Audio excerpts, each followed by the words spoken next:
Сәлеметсіздер ме, құрметті оқушылар? Бізде жаңа бөлім қысқаша көбейту формулалары. Ең бірінші тақырып ол бізде екі өрнектің қосындысының квадраты және екі өрнектің айырмасының квадраты. Бізде қысқаша көбейту формуласының жалпы 7 формуласы бар. Соның бірінші және екінші формуласымен танысады екенбіз, иә. Енді екі өрнектің қосындысының квадраты дегеніміз, міне А және Б өрнегін қосып, соны квадраттаймыз деген сөз. Оның дайын формуласын берейін, және ары қарай неге олай екенін түсіндіремін, жақсы ма? Яғни а қосылған б-ның квадраты ол дегеніміз а квадрат қосылған 2 көбейтілген а көбейтілген б қосылған б квадрат. Ал екінші формула ол бізде екі өрнектің айырмасының квадраты дегеніміз а және адан б-ны азайтып, оны квадраттаймыз. Сонда а квадрат минус 2 көбейтілген а көбейтілген б қосылған б квадрат. Енді осы формула неге бұлай берілген екенін түсіндірейін, иә. Жалпы көпмүшені көпмүшеге көбейту кезіндегі дербес жағдайларын осы қысқаша көбейту формулалары дейді. 7 формула бар екенін айттым, иә. Енді а қосылған б-ның квадратын біз былай жазыламыз ғой, иә. Квадрат дегеніміз не? Ол мына өрнекті а қосылған б-ны өзіне 2 рет көбейту деген сөз, дұрыс па? Енді а қосылған б-ға а қосылған б-ны көбейту үшін не істейміз?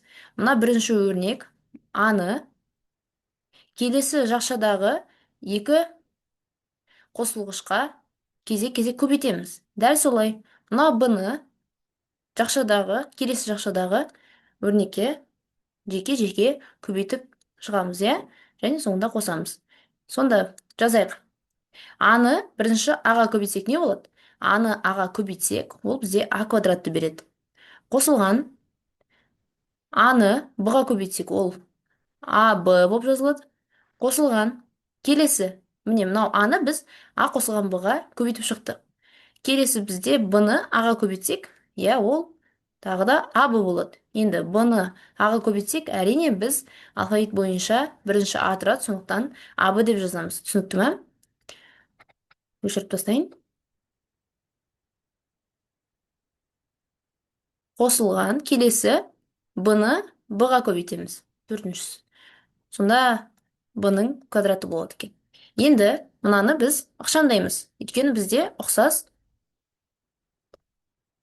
қосылғыштар тұр, иә. Сонда а б-ға а б-ны қоссақ, яғни алдында бір бар көрінбейтін, бірге бірді қоссақ, бізде 2 а б болады. Міне, осылай бізде формула бағанағы бірінші беттегідей сәйкесінше дұрыс келіп тұр, иә.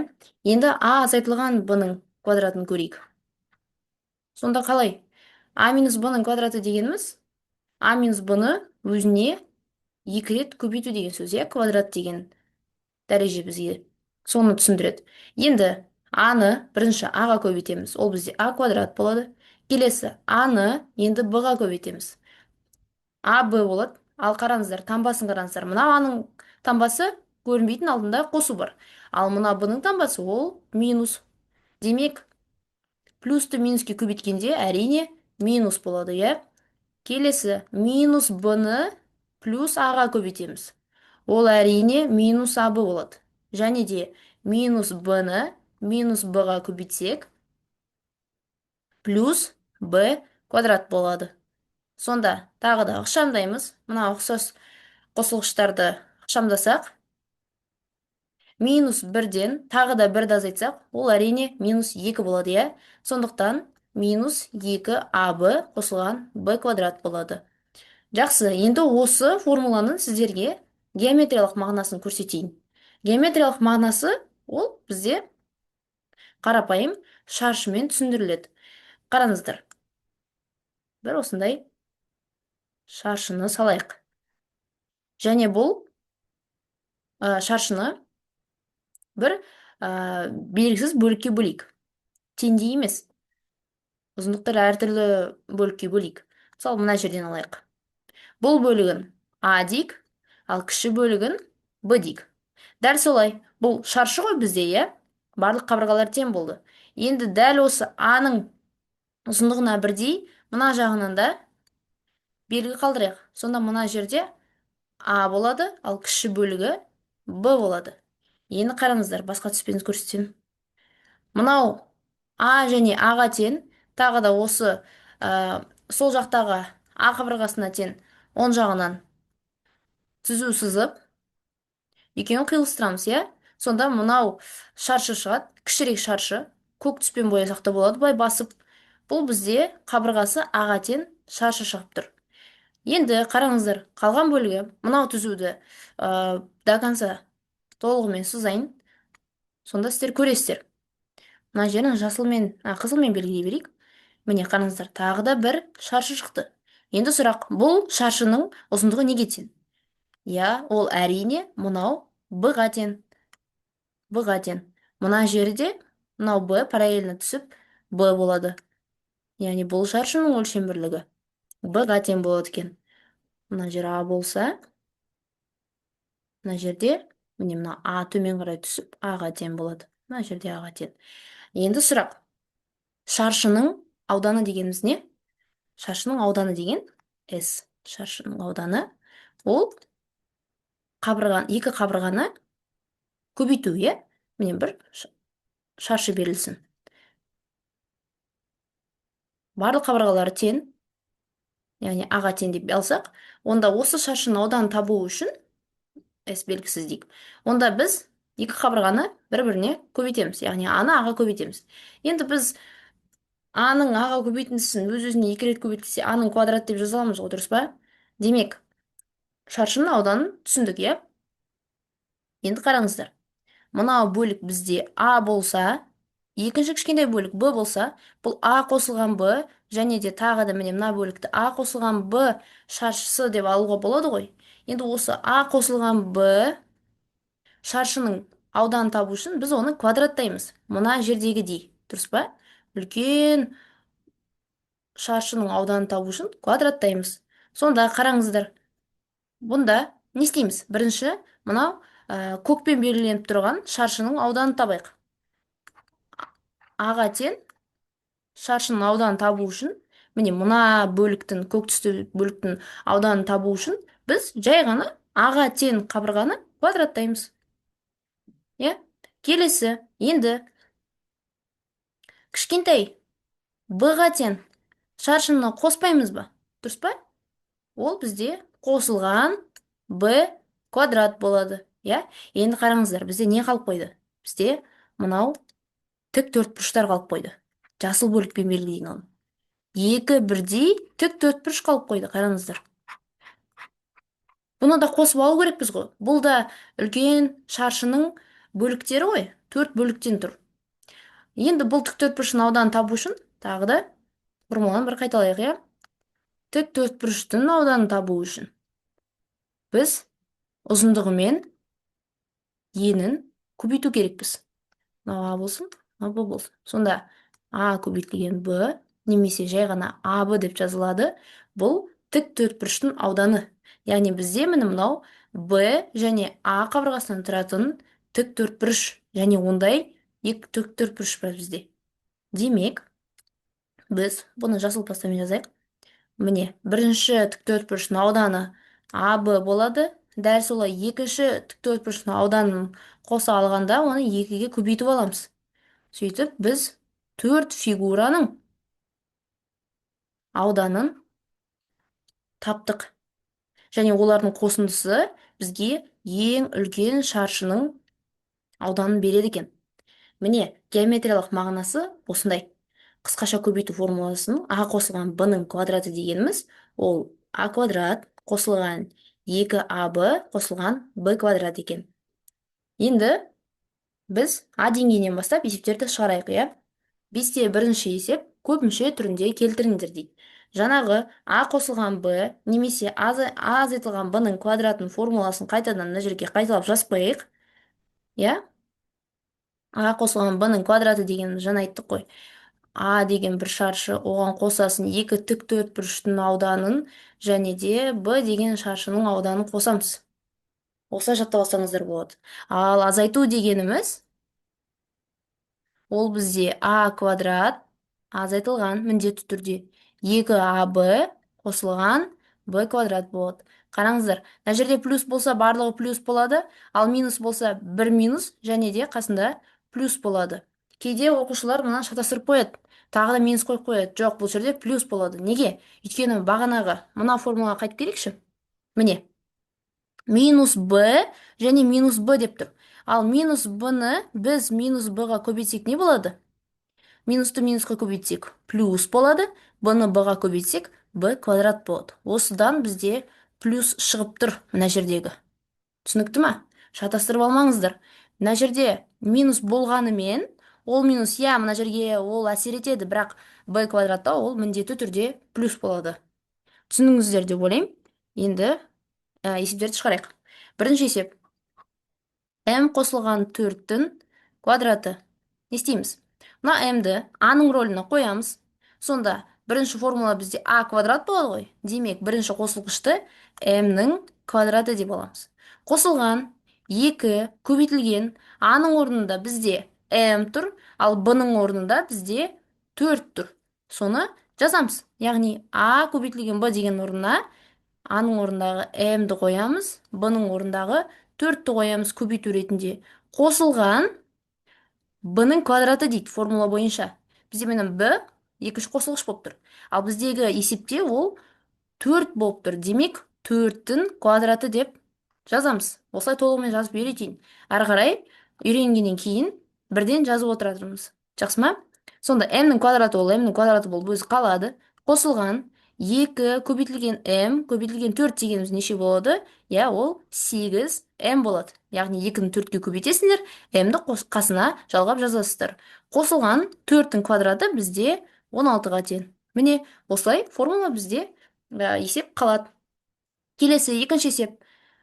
c азайтылған b-ның квадраты. Екінші формулаға саламыз, Екінші формулада бізде дәл солай. Біріншісі a-ның орнында бізде c тұр. Демек, ашқан кезде a-ның квадрат демейміз, c-ның квадраты азайтылған 2 көбейтілген c көбейтілген b қосылған b-ның квадраты дейміз. Дұрыс па? Мұнға минусқа қатты мән бермеңіздер. Жақсы ма? Сонда c-ның квадраты минус 2-ні c-ға көбейтсек, енді 2 bc деп жазамыз. Өйткені a, b, c бірінші b тұрады ғой, алфавит бойынша. Қосылған b квадрат. Келесі үшінші. x қосылған y-тің квадраты тең, ол бізде x квадрат қосылған 2 көбейтілген x көбейтілген y қосылған y квадрат тең. x квадрат қосылған 2-ні x, y-ға көбейтсек, ол 2xy деп жазылады, қосылған y квадрат. Төртінші есеп. Пи минус q-дің квадраты дегеніміз, пи-дің квадраты 2 көбейтілген пи көбейтілген q. Қосылған q-дің квадраты. Сонда пи квадрат минус 2 пи q қосылған q квадрат. Бесінші есеп.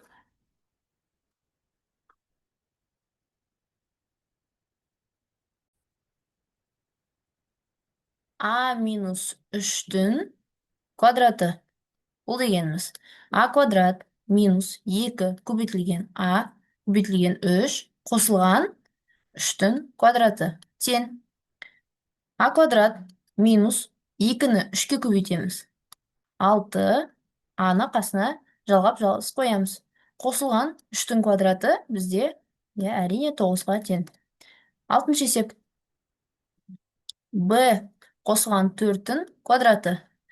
b квадрат қосылған 2 көбейту b көбейту 4 қосылған 4 квадрат. Ол дегеніміз әрі қарай. b квадрат қосылған 2-ні 4-ке көбейтеміз. 8b қосылған 16. 7-ші есеп. Мына 7-ші есеп. Кішкене ойлану керек бұл есеп. 2x азайтылған y-тің квадраты. Бұл жерде 2x квадрат деп жазбайсыздар. Мына квадрат x-ға ғана қатысты болып қалады. Бұл толығымен жазылады. 2х-тің квадраты дегеніміз, ол жақшаға алып жазасыздар. Міндетті түрде, жақсы ма? Ұмытпаңыздар. Жақшаны ұмытсаңыздар, онда мынау квадрат дәреже тек қана х-қа қатысты деген сөз. Жақсы ма? Келесі азайтылған 2 көбейтілген бірінші қосылғыш 2х көбейтілген екінші қосылғыш y қосылған y-тің квадраты. Біз мына формулаға салып жатырмыз. Ары қарай 2х-тің квадраты дегеніміз, ол 2х квадрат емес, оқушылар. Ол бізде мынау квадрат дәреже әр көбейткішке қатысты, яғни 2-нің квадраты деген сөз, ол бізде 4х-тің квадраты, әрине х квадрат. Сонда 2х-тің квадраты 4х квадратқа тең. Азайтылған 2-ні 2-ге көбейтеміз 4, х y-ті жазамыз. Қосылған y квадрат. 8-ші есеп.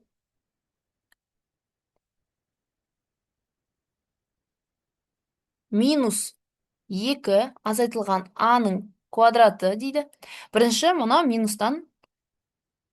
минусты жақша сыртына ортақ көбейткіш ретінде шығарайық. Сонда жақша, мынау өзі жақшаны ұмытпайсыздар. Минусты тағы бір жақшаның ішіне шығарасыздар. Сонда 2 қосылған а болады. Яғни минустан құтылу үшін мынау қарама-қарсы таңбаларға өзгереді. Минус 2 ол плюс 2 болады, минус а плюс а болады. Соның квадраты. Енді сұрақ, минустың квадраты неге тең? Ол минусты минусқа көбейтсек, плюсқа тең, сонда бұл минус жойылып кетеді, өйткені дәреже квадрат болып тұр. Жай ғана 2 қосылған а-ның квадраты деп жаза бересіздер. Сонда 2-нің квадраты, мына қысқаша көбейту формуласын бірінші формуласына саласыздар. Қосылған 2 көбейтілген а. Яғни мына 2-нің қасына көбейтілген кезде бірінші мен екінші қосылғышты жай көбейту ретінде жазасыздар.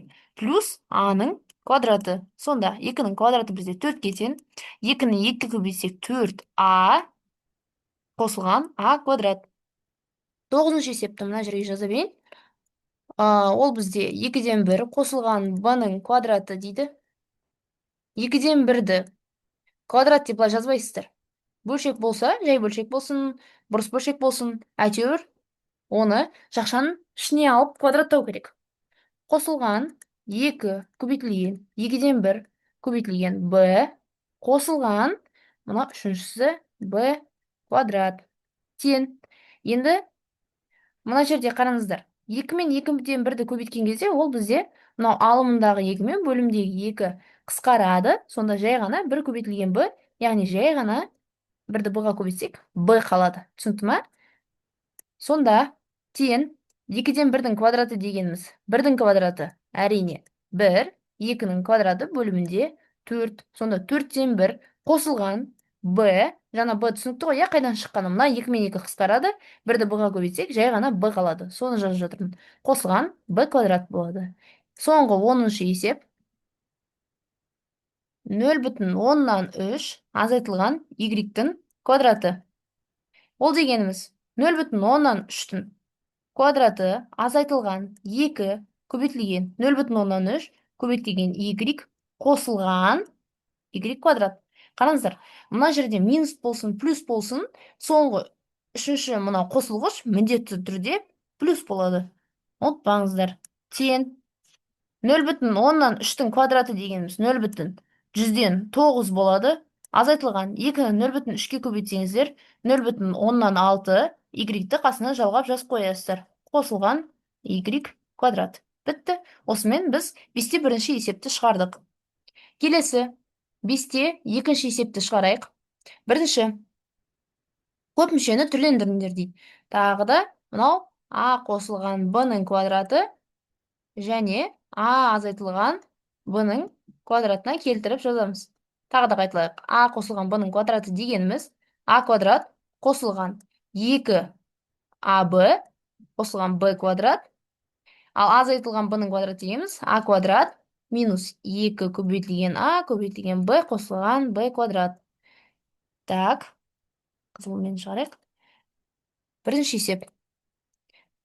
X минус 1-дің квадраты дегеніміз, сонда x квадрат азайтылған 2 көбейтілген x көбейтілген 1 азайтылған 1-дің квадраты. X квадрат азайтылған 2-ні 1-ге көбейтсек 2 болады, және де x-ді қасына жалғап жазасыздар. Азайтылған 1-дің квадраты 1-ге тең. 2 емес, 1-ге тең. Екіншісі 3a азайтылған b-ның квадраты дегеніміз 3a-ның өзін квадраттаймыз. Бағанағы айтқандай, иә? Азайтылған 2 көбейтілген 3a көбейтілген b қосылған b квадрат. Бірінші формулаға салып жатырмыз, иә? Сонда 3a-ның квадраты дегеніміз, мына көбейткіштің дәрежесі, квадраттағанда дәреже 3-ке де қатысты болады, а-ға да қатысты болады. Яғни 3-тің квадраты неге тең? Ол 9-ға тең. Ал а-ның квадраты әрине а квадратқа тең. Азайтылған 2-ні 3-ке көбейтеміз. 6, және де мынау а-б-ны басына көбейтумен жазамыз. Қосылған b квадрат. Келесі, үшінші есеп. 5z қосылған t-ның квадраты дейді. Тағы да 5z-тің квадраты қосылған 2 көбейтілген 5z көбейтілген t қосылған t квадрат. Сонда 5-тің квадраты бізде 25, ал z-тің квадраты z квадрат. Қосылған 2-ні 5-ке көбейтеміз. 10 z t, иә? Қосылған t квадрат. Айтпақшы, t бірінші тұрады ғой бізде алфавит бойынша, а z самый соңғы әріп, иә? Ең соңғы әріп, сондықтан t, z деп жазсаңыздар, дұрысырақ болар. Әдемі бөлінеді, иә? Келесі, 4-ші есеп. 5x азайтылған 2y-тің квадраты. Мына жерде қараңыздар, екеуі де жай x пен y емес. 5x пен 2y, иә? 5x-тің квадраты азайтылған 2 көбейтілген 5x көбейтілген 2y қосылған 2 такс, жазылмай қалды ғой. 2y-тің квадраты болады. Өйткені b квадрат дегенді жай ғана y-тің квадратын жақшасыз жазсаңыздар, мынау жаңағыны айтқандай дәреже тек қана y-қа қатысты болып қалады. Мына 2 қалып қояды. Сондықтан жақша қаласыздар міндетті түрде. 5x-тің квадраты 25, x квадрат азайтылған 2-ні 5-ке көбейтеміз 10, 10-ды 2-ке көбейтеміз 20 xy қосылған 4y квадрат. 5-ші есеп.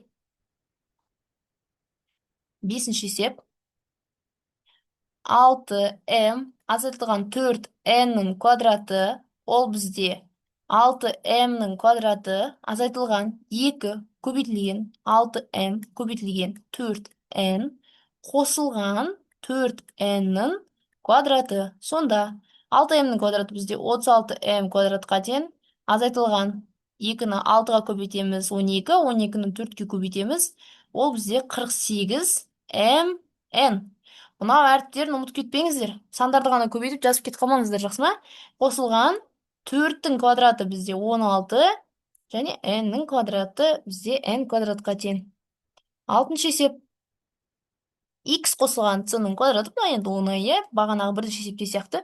x квадрат қосылған 2xc қосылған c квадрат деп бірден жасасам болады, иә? Үйренген шығарсыздар. 7-шісі. а минус 4-тің квадраты, бұл да оңай. а квадрат минус 2а және 4, бәрін үшеуін көбейтеміз. Қосылған 4-тің квадраты. Енді а квадрат минус 2-ні 4-ке көбейтеміз 8а қосылған 16. Соңғы 8-ші есеп. 0,2-ның көбейтілген а қосылған b-ның квадраты. Бұл бізде 0,2 а-ның квадратын аламыз. Қосылған 2 көбейтілген 0,2 а көбейтілген b қосылған b квадрат. Сонда 0,2-ның квадратын бөлек, ол 0,100-ден 4-ке тең, және де а-ның квадратын ұмытпаймыз. а квадрат қосылған 2-ні 0,2-ке көбейтсек 0,4 аб, әріптерін ұмытпаңыздар, қосылған b квадрат болады екен. Жақсы, келесі есептерді келесі видеода жалғастырайық. Сіздермен болған Дильназ Төлегенқызы. Ди Академи каналына тіркеліңіздер, лайк басыңыздар, комментарий жазыңыздар. Сұрақтарыңыз болса, жауап беруге әрқашан дайынмын.